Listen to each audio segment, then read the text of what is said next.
PT Pupuk Indonesia memastikan ketersediaan pupuk bersubsidi aman menjelang musim tanam pada September hingga November tahun 2025 ini. Musim tanam tahun ini di Indonesia mengikuti pola musim hujan yang diprediksi datang lebih awal dan meluas pada periode September hingga November. Meskipun ada yang telah melaksanakan penanaman serentak di bulan April, untuk musim tanam kedua, banyak juga yang bersiap dan mulai menanam sejak awal September atau saat musim hujan tiba. Untuk itu, petani diminta tak resah karena stok pupuk bersubsidi melimpah dan dijamin takkan terjadi kelangkaan. Secara nasional, alokasi pupuk bersubsidi tahun 2025, pemerintah menargetkan sebanyak 9,5 juta ton untuk 5 jenis pupuk bersubsidi, diantaranya urea, NPK form biasa, NPK kakao, ZA, dan organik.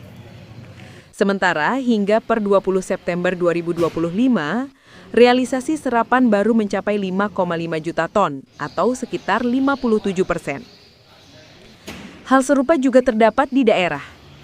Di Garut, Jawa Barat misalnya, Pergudangan Regen 2A Pupuk Indonesia memastikan stok pupuk bersubsidi di Garut dalam kondisi aman. Sepanjang tahun 2025, alokasi pupuk untuk wilayah Garut mencapai 107.906 ton, sehingga petani tidak perlu khawatir akan kekurangan. Manajer Pergudangan Regen 2A Pupuk Indonesia, Andi Susianto, menyampaikan bahwa jumlah tersebut terdiri dari 51.000 ton pupuk NPK dan 56.906 ton pupuk urea. Menurutnya, jumlah tersebut sudah disesuaikan dengan kebutuhan petani di Garut. Hingga September 2025, penyerapan pupuk bersubsidi oleh petani di Garut baru mencapai 56,5% atau sekitar 61.062 ton.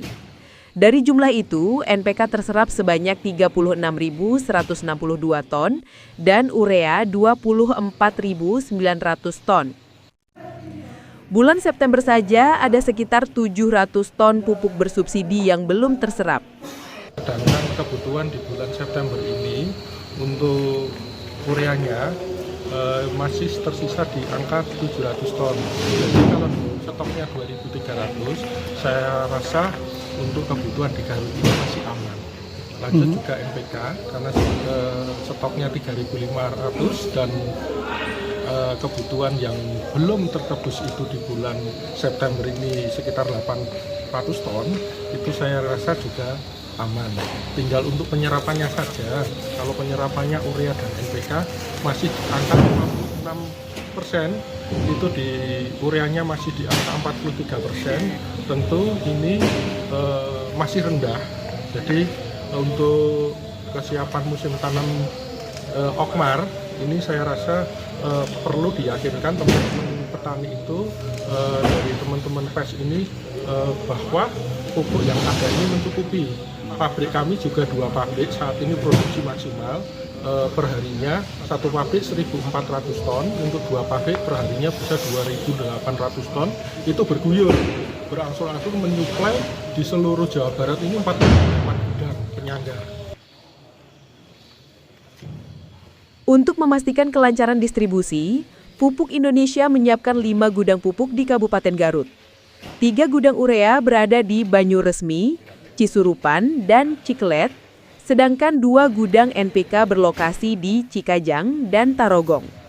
Kehadiran gudang-gudang tersebut sangat penting agar distribusi pupuk lebih cepat, merata, dan tepat sasaran. Dengan kepastian stok yang dijamin aman, petani di Garut diimbau tidak perlu panik menghadapi musim tanam. PT Pupuk Kujang bersama Pupuk Indonesia berkomitmen menyalurkan pupuk bersubsidi sesuai regulasi pemerintah, baik dari sisi jumlah, harga, maupun distribusi. Selain itu, perusahaan juga bekerja sama dengan pemerintah daerah serta kelompok tani agar penyaluran pupuk berjalan tepat sasaran.